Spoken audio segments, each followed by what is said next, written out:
So imagine spending like 5 years meticulously studying a new language. You've aced every written grammar exam, you've memorized thousands of vocabulary flashcards, and you just understand the underlying mechanics of the language perfectly. You're basically a walking textbook at that point. Right, exactly. But then you travel abroad, you walk into a local coffee shop, and the barista simply asks if you want room for milk. And instantly, your brain just short circuits. Oh yeah, total panic mode. Total panic. Hmm. You freeze in absolute terror, you're staring blankly, and you're just unable to form a single coherent sentence. So the big question is, why does traditional language study completely fail us the exact moment we actually need to use it? Well, I mean, it's the classic gap between theoretical knowledge and real-world application. It's like the difference between reading a textbook about how to ride a bicycle and, actually trying to balance on two wheels while pedaling down a really busy street. Yeah, that makes sense. The theory just falls apart when you're faced with chaotic real-time variables. You just can't think that fast. Which is incredibly frustrating for anyone trying to become fluent, right? You put in the hard work, but you still feel paralyzed. Well, if you've ever felt that linguistic freeze, you are in exactly the right place. Welcome to today's deep dive into the hidden mechanics of language acquisition. It's a really fascinating topic today. It really is. Our mission today is to extract the highly practical, honestly, completely counterintuitive tips for English learners hidden within a very unique piece of source material. We are looking at a transcript from a YouTube channel called the Mr. English Channel. Right, and it's not what you'd expect. No, not at all. Instead of a traditional lesson, they have created this audio log of a complete 24-hour day in natural English. Literally from the exact second the morning alarm clock goes off to the moment the deadbolts are locked at night. And what makes this source so valuable isn't just the vocabulary it uses. It's really the core philosophy driving the entire 24-hour structure. Yeah. The creators operate on a premise that basically flips traditional education completely on its head. They argue that language isn't supposed to be actively learned. It is meant to be passively absorbed. Absorbed, yes. Exactly. So by following a chronological, totally ordinary daily routine, this source provides a sort of neuro-linguistic blueprint. It shows you exactly how to use your immediate physical context to master English without ever feeling that crushing weight of information overload. Okay, so let's unpack this, because right out of the gate, the source gives an instruction that seems completely backwards. We are starting exactly where the audio log starts, which is waking up in the morning. The hardest part of the day. Truly. And the very first major tip for learners is about the power of passive background listening. The creators literally instruct the listener. They say, do not study hard today. Do not sit at a desk. Do not take notes, and do not try to memorize anything. Which goes against everything we're taught in school. Right. They just say, leave the audio playing while you make breakfast or drive to work or clean your apartment. Now, I have to push back hard on this. I mean, I've tried passive listening before. Oh, have you? Yeah. If I play like a Russian podcast in the background while I'm intensely focused on vacuuming the living room, my brain completely tunes it out. It just becomes white noise. So how is anyone supposed to acquire vocabulary if they aren't actually paying attention? No, I totally get it. I completely understand the skepticism, and you're actually right about the vacuuming scenario. See, I knew it. Well, if you listen to a random podcast about, say, Russian history while vacuuming, your brain has no anchor for that information, so it just discards it. But that is where the specific design of this 24-hour audio log comes into play. The brilliance here is something called situational mapping. Situational mapping. Okay, what is that? It means this audio log maps the vocabulary directly to the physical routines you are already doing. So if you are listening to the morning routine audio while you are physically doing your own morning routine, the words completely bypass the rote memorization centers of your brain. Oh, wow. Yeah, you are providing your brain with immediate physical context. Wait, so you're saying it's about matching the audio to my physical environment in real time? Exactly. I mean, the brain is essentially an associative machine. If you are standing in your kitchen, you're making coffee, and the audio is casually narrating the process of making coffee, your brain naturally connects the auditory input to your physical reality. That is wild. You don't even have to force it. It just starts to feel intrinsically familiar because the language is anchored to your actual real life. Ah, okay. That actually explains why the beginning of the transcript is so highly detailed about the misery of waking up. Like, they talk about the physical struggle of the morning alarm, and they mention the snooze button. The dreaded snooze button. Yes. There's this great little anecdote where one of the speakers notes that their sister dangerously hits the snooze button 3 times every single morning. Which, I mean, that is a terrible habit if you want to keep your job, Yeah. but it's a fantastic tool for learning. Right, because it's relatable. And they walk through the sensory experience of, opening the curtains to let natural light in. And then they have this whole debate about morning showers. Oh, yeah, the shower debate. One speaker absolutely needs a warm shower to wake up, but mentions a friend who takes freezing cold showers every single day, which frankly is way too brave for me. Yeah, no thank you. But the genius of it is that they are giving you the precise vocabulary for these highly relatable, universally understood micro moments. They even warn the listener against rushing in the morning, and they use this hilarious story of their neighbor, Dave. Oh, poor Dave. Right. Dave ran out of the house in such a frantic hurry last week that he put his shirt on inside out. Yeah, but let's look at why they actually included the story of Dave's Inside Out shirt. I mean, why not just say, don't rush, you might make a mistake? That's a good point. Why didn't they? They use an embarrassing anecdote because narrative emotion, specifically humor or like secondhand embarrassment, that triggers the release of dopamine in the brain. Oh, interesting. And in the context of learning, dopamine acts like a neurological save button. It signals to your hippocampus that this information is important and it should be retained. So without even realizing it, you've permanently saved the phrase inside out. That is fascinating. Dopamine as the save button. And I noticed this passive absorption strategy extends right into the morning commute section, too. Absolutely. You are basically learning transit terms by essentially experiencing the anxiety of the journey alongside the speakers. They talk about walking at a steady pace to the station and checking the departure board. Which they actually casually define right there in context as the big screen showing train times. And again, they anchor it with an emotional, relatable scenario, right? Yes. Tapping a reloadable transit card to get through the gates. They specifically mentioned doing this so you don't end up like their other neighbor, Mark. Oh, Mark. Mark is struggling. He really is. He always forgets his card and has to wait in these agonizingly long lines just to buy a paper ticket while his train just pulls away. So the takeaway here for you, the listener, is highly actionable.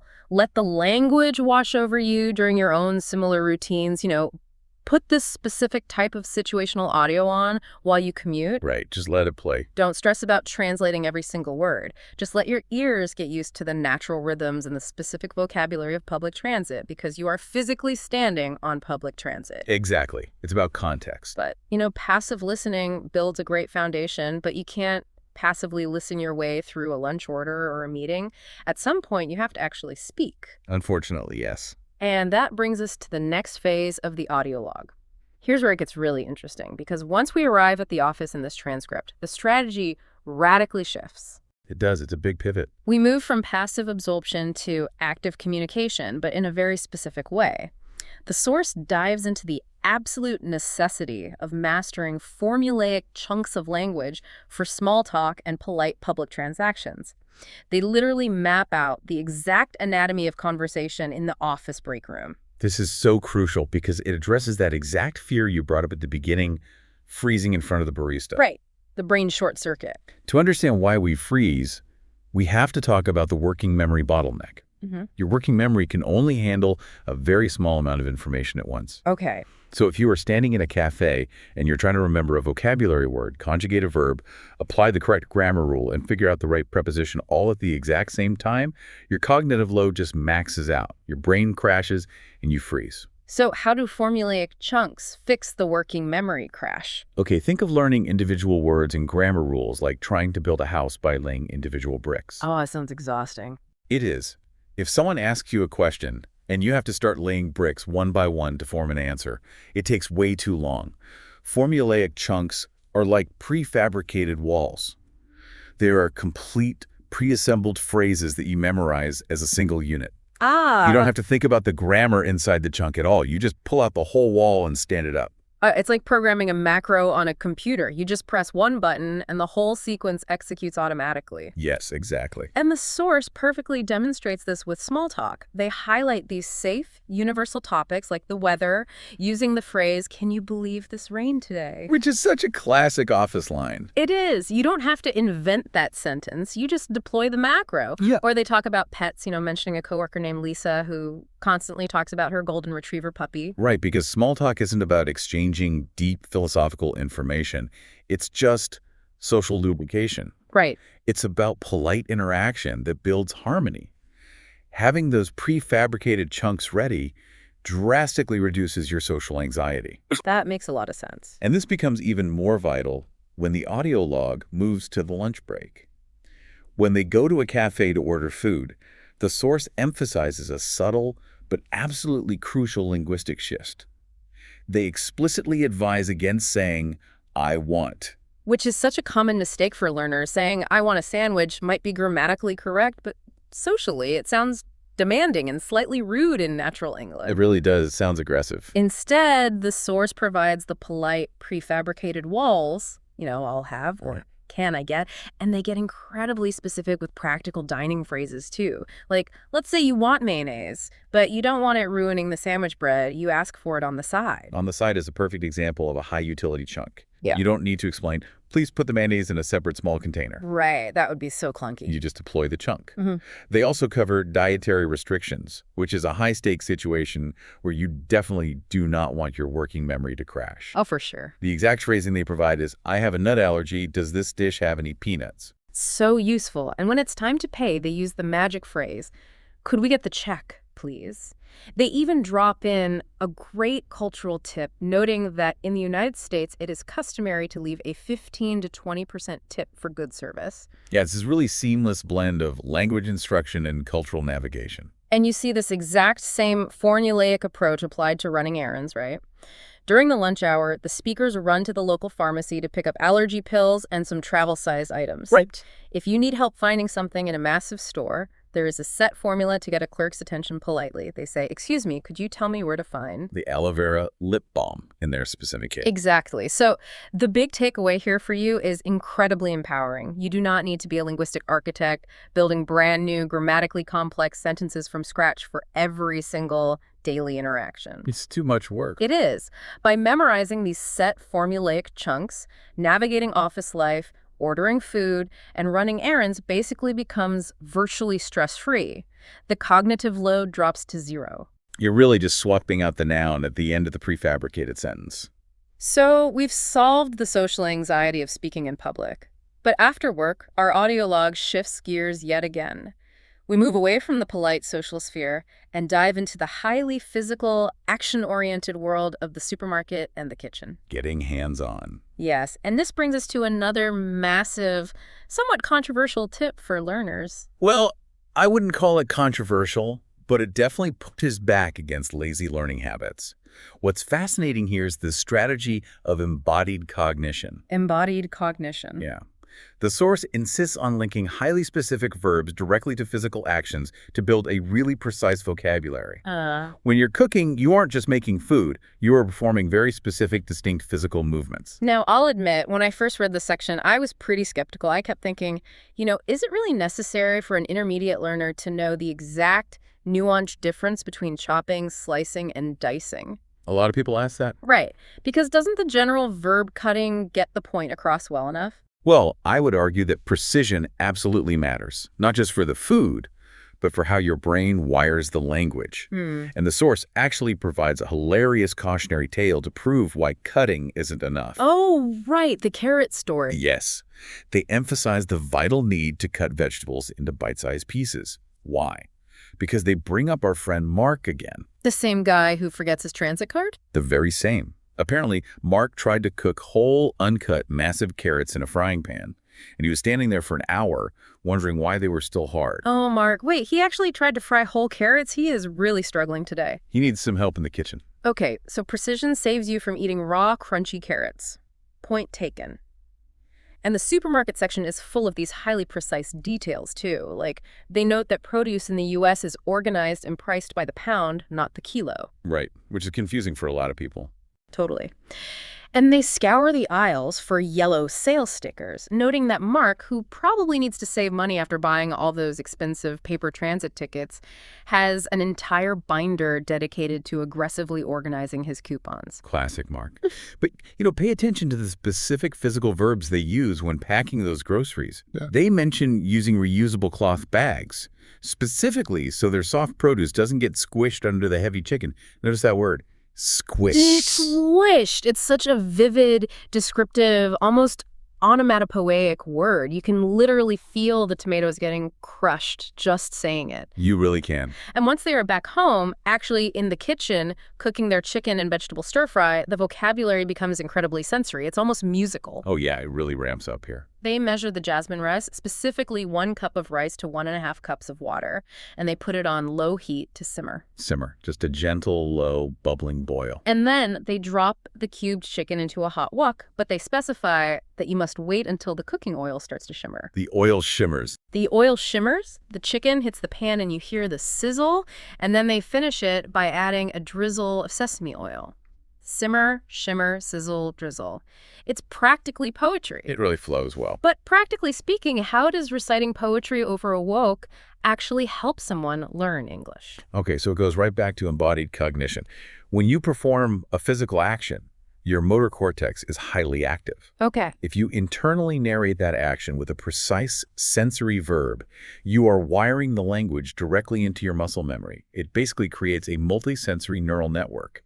You aren't just memorizing a definition on a flashcard, you are physically feeling the word. So the powerful takeaway for you listening is this. The next time you are cooking in your own kitchen, try to internally narrate your physical actions using these exact descriptive English verbs. Yes, narrate everything. When you pour oil, consciously think drizzle. When you hear the meat hit the heat, think sizzle. You are physically coding the language into your body.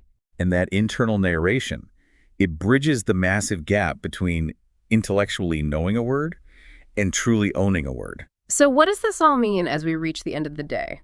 Because as the audio log transitions into the evening routine, the source shifts away from these implicit environmental learning tricks and finally hands the learner some very explicit active study strategies. Yeah, the evening wind down is where the creators directly address the learner with concrete sit-down tactics. And the most prominent practical tip they offer for your evening downtime is the strategic, intentional use of subtitles. Right. In the log, the speakers decide to relax by watching a nature documentary about the ocean. And the creators explicitly point out that watching an English program with English subtitles turned on at the bottom of the screen isn't cheating.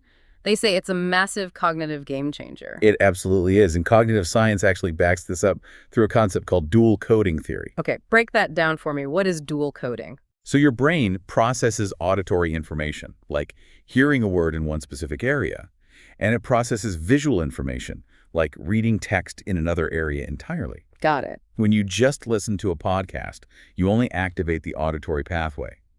But when you watch a show with subtitles, you are hearing the natural pronunciation of a word while your eyes simultaneously read the exact spelling. Ah, so you're hitting both at once. Exactly. You are feeding the exact same piece of information into your brain through two distinct sensory channels at the exact same time. This creates a much denser, stronger neural web. It reinforces the language pathways basically twice as effectively as listening or reading alone. So you're basically double saving the file in your brain. That's a great way to put it, yeah. That makes total sense. And honestly, watching a documentary with subtitles easily beats what the source refers to as scrolling paralysis. I hate scrolling paralysis. It's the worst. That all too familiar feeling of having so many streaming options that you just stare blankly at the menu for 20 minutes and end up watching literally nothing. We've all been there. They also mention the importance of quiet evening hobbies to unwind, like doing crossword puzzles. Or, and this was easily my favorite detail of the entire transcript, they casually mention that neighbor Mark actually knits. Yes. Mark knits. He apparently knitted himself a massive, slightly lopsided blue sweater last winter. Who knew Mark had such hidden depths? Mark is clearly a man of many, many layers. But this part of the evening routine also highlights the immense value of sharing daily moments through conversation. The speakers have a video chat with his sister, and we get another incredible, highly visual pet story. Oh yes, the sister's golden retriever. Apparently, this dog jumped up and stole an entire loaf of bread right off the kitchen counter while she was distracted looking out the window. Such a funny, chaotic story. But it subtly reinforces the vocabulary from earlier in the day when they were wiping down their own kitchen counters, right? Exactly, tying it all back together. And beyond the storytelling, the source offers one final vital piece of advice for language retention before the day ends, which is repetition. Yes. They explicitly instruct the listener to replay the entire audio log again the next day. Why? Because the first time you listen, your brain is honestly just trying to survive and catch the general gist of what's happening. Right, you're just treading water. But the second time, the cognitive load is lower. So your brain has the free processing power to actually catch the missed words and the more complex grammatical structures. Repetition is just the ultimate secret to absorption. They even suggest utilizing modern tools like a Mr. English AI conversational assistant to actively practice the small talk chunks we discussed earlier. Oh, that's such a great tip. Yeah, you can practice deploying those prefabricated walls with an AI, completely stress-free, without the fear of a real human judging you for making a mistake. It's all about getting those low-stakes reps in. And finally, we reach bedtime, the ultimate wind-down of the 24-hour log. But even here, right in the final moments of consciousness, there is practical vocabulary to be absorbed. They talk about the routine of locking the deadbolts, and they use another great anecdote to anchor the meaning. Right, because their neighbor Sarah forgot to close her living room window last week, and a stray cat jumped right into her house while she was sleeping. Can you imagine? I would be terrified. So, lock the deadbolts to keep the cats out. Then they adjust the thermostat. They specifically claim that 68 degrees Fahrenheit is the absolute biological sweet spot for sleeping. Well, there is truth to that. A cool room signals the body's core temperature to drop, which naturally induces rest. Makes sense. And for those who are light sleepers, the transcript discusses the utility of using a white noise machine to drown out the neighbor's barking dogs, Yeah. or the physical action of rolling up foam earplugs to just drift off peacefully. So from the jarring shock of the morning alarm to the gentle rhythmic hum of a white noise machine, this 24-hour transcript really is a goldmine for anyone feeling stuck in their language journey. It really is. Let's recap this toolkit we've extracted for you today.